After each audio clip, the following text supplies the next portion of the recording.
Hi guys, my name is Casey and welcome to Upside Down Books. Non più tra i farfalloni amorosi. I'm so hungry right now, so I'm going to try and keep this short because I just suddenly got hit with a wave of starvation. Today we are going to be talking about what I read in December of 2018. So, I read 6 books in the month of December and I had some great reads and I had my least favourite read from the year as well, which was disappointing, but it's okay. I thought I was going to read less than I got around to because I had such a slow start to the month. It was unbelievable. I was thinking that I would get maybe 1 or 2 books done, but I still managed to get 6 done, which was like my happy average for last year. So we're gonna have a look at those today and talk about them and discuss why I did or did not like them and what I rated them. I will be keeping this wrap up separate from my book haul again because I have such a I've got an enormous book haul for December, so that's going to be a fun one to film, which will hopefully be up for next week.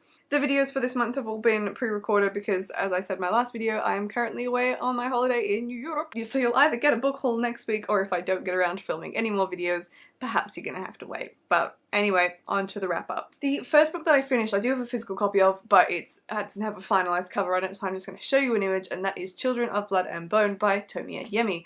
This was phenomenal. I rated this one...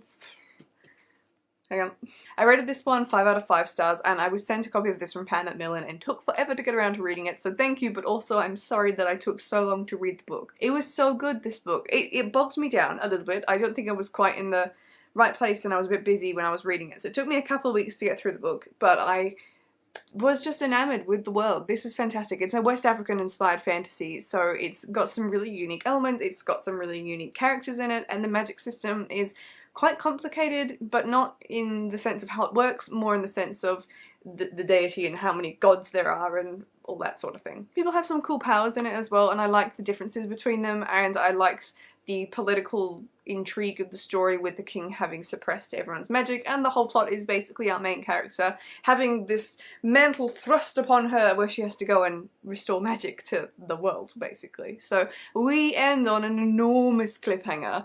I'm so excited for the sequel. It's not even funny. I will definitely be picking it up, which it should be coming out soon. I haven't checked this, but yeah, we do have a bit of a, oh, what just happened at the end of the book, so I would really like to know what happens next. Highly recommend reading this one because it's so good, even though it's a little bit of a big book coming in at over 500 pages, but this was a great read. I'm so happy I got around to reading it last year. The next book that I read, I also rated 5 out of 5 stars, and that was The Drums of Autumn by Diana Gabaldon, which is the 4th book in the Outlander series, and it was such an enormous book. I feel exhausted and I need like a couple months break before I dive into book 5 for sure. I'm really considering maybe having a break and catching up with the TV series to where I am to see how that's going, but this series is so good, and I thought that the 3rd book was a bit slow, and I did think the start of this book was also a bit slow and uneventful, but things pick back up and I'm really happy with where we've left off, so I can't wait to see what's going to happen in the next installment. I'm not really going to talk much more about this one other than saying that if you're anywhere in the series and you're thinking of petering off, I think a few people get bogged down in 2 or 3. It's so worth pushing through because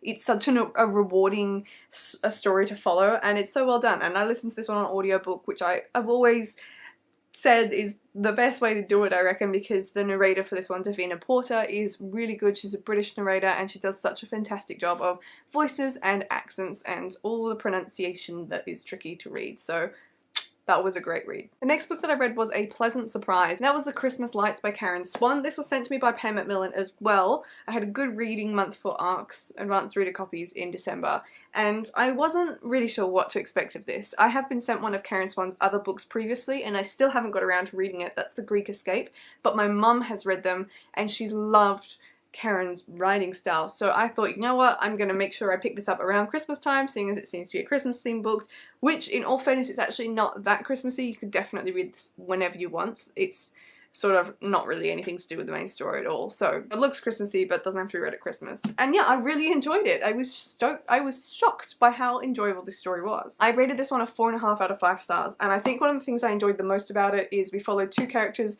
who are about my age, so maybe early 20s, or 19 or somewhere around there, and they have like a following of 9.5 million people on Instagram. So that is the plot. It's them following them and how difficult their life is without having really anything private anymore, because whilst they share everything publicly, they also have a cameraman with them 24/7, which just shatters any illusion that they have a private life anymore. So we know from the beginning there's definitely something a little off about the whole situation. We know our main character is not very happy. We know she's not like gone home for 4 years because of some reason, and it's almost a little bit of a thriller because there's a stalker involved in it, and you know, they're out in the Norwegian landscape, countryside in the mountains, and it's just very barren. And yeah, it's a really interesting story. The only complaint where I lost half a star for this one is there is a dual perspective, so it jumps back in time to give you one of the other characters like history basically, and I really didn't think that was necessary. It was just like this added story that just took away from the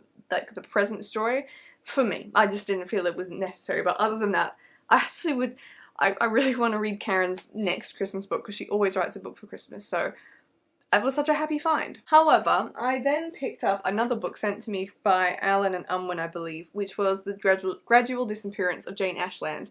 And I gave this one a solid 1 out of 5 stars. I very, very, very rarely ever rate anything 1 when I finish it.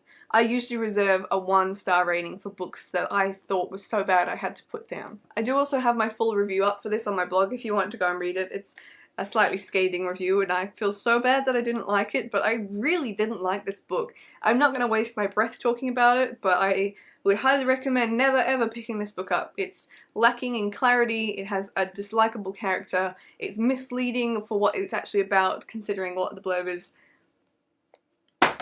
I didn't like it. The next book I read I was given for Christmas, and that was Rooftoppers by Katherine Rundell. I think I might be Katherine Rundell's #1 fan. Since I read Wolfwilder, which is one of her latest books, I have been in love with her writing style, and I picked up Cartwheeling and Thunderstorms, which is also called Girl Savage, if you're familiar with that title, and this was the next book I've had on my list to read by her for a long, long time, so I immediately picked this one up and I just flew through it. It's such a beautiful little innocent children's fiction story. It's blurbed by Jacqueline Wilson, who is another really well-known children's fiction author, and it follows the story of a young girl who is saved from a shipwreck when she is a baby and taken in by this man, and when she's a little bit older, so present time in this book, she goes to Paris with her foster father, and they try and find her mother because she's sure that her mother didn't die on that ship.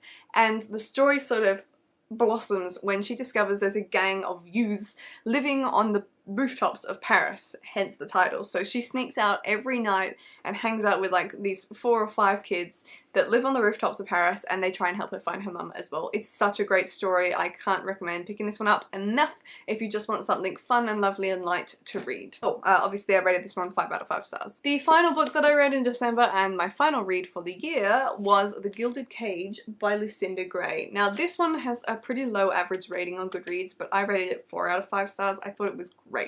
This is a little like mystery thriller, and it's about 2 siblings, with the perspective being from the sister, who come into great fortune and inherit this massive estate in England, even though they live in America, when an estranged grandfather dies.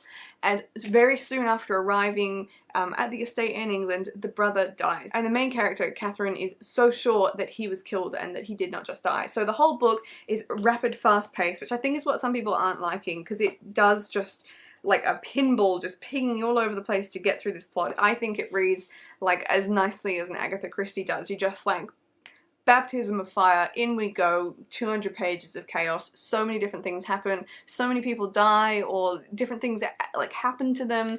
It's just a really entertaining and ridiculous read. So if you're just looking for something to like pick you up out of a slump, or just something to fire through quickly, go and do yourself a favour and pick this book up and have a read, because this was everything that I could have hoped it could have been. So those were the 6 books that I got around to in December. I had a great reading month, apart from that one terrible book, but at least it only took me a couple of days to read. I just read some really, really great books this month, and I'm really stoked that 2 of them have been Christmas books, so I'm already working on my resolution for 2019 to read more books that have been given to me or recommended to me. So that was how December went for me. Let me know in the comments what your favourite book was in December, but other than that, I'll see you in my next video. Goodbye!